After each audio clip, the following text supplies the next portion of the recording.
ভারতের সঙ্গে উত্তেজনার আবহে নতুন কূটনৈতিক উদ্যোগ। বেইজিংয়ে মুখোমুখি হল চীন, আফগানিস্তান ও পাকিস্তান। বুধবার চীনের রাজধানীতে অনুষ্ঠিত হয় এই ত্রিপক্ষীয় অনানুষ্ঠানিক বৈঠক, যেখানে সভাপতিত্ব করেন চীনের পররাষ্ট্রমন্ত্রী ওয়াং ই। তিনি চীনা কমিউনিস্ট পার্টির কেন্দ্রীয় রাজনৈতিক ব্যুরোরও সদস্য। বৈঠকে উপস্থিত ছিলেন পাকিস্তানের উপ-প্রধানমন্ত্রী ও পররাষ্ট্রমন্ত্রী মোহাম্মদ ইসহাক দার এবং আফগানিস্তানের ভারপ্রাপ্ত পররাষ্ট্রমন্ত্রী মৌলভী আমির খান মুত্তাকি। চীনের রাষ্ট্রীয় সংবাদ সংস্থা সিনহুয়ার বরাতে জানা গেছে, তিন দেশের মধ্যে সহযোগিতা ও আস্থা বৃদ্ধির লক্ষ্যে আলোচনা হয় নানা বিষয়ে। ওয়াং ই বৈঠকে তুলে ধরেন ৭টি মূল অগ্রগতি। ১. পারস্পরিক আস্থা ও সুপ্রতিবেশী সম্পর্ক জোরদার করা। ২. চীন আফগান পাক সংলাপ চালিয়ে যাওয়া। ৩. রাষ্ট্রদূত বিনিময়ের মাধ্যমে কূটনৈতিক সম্পর্ক জোরদার। ৪.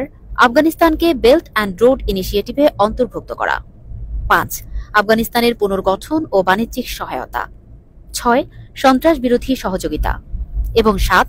আঞ্চলিক শান্তি ও স্থিতিশীলতা রক্ষা। ওয়াং ই স্পষ্ট করে জানান, চীন চায় আফগানিস্তান ও পাকিস্তান নিজ নিজ বাস্তবতা অনুযায়ী উন্নয়নের পথ খুঁজে নিক, একই সঙ্গে সার্বভৌমত্ব ও নিরাপত্তা রক্ষায় হোক সক্ষম। বিশেষজ্ঞদের মতে এই বৈঠক শুধু আঞ্চলিক স্থিতিশীলতাই নয়, বরং অর্থনৈতিক পরিকল্পনারও অংশ।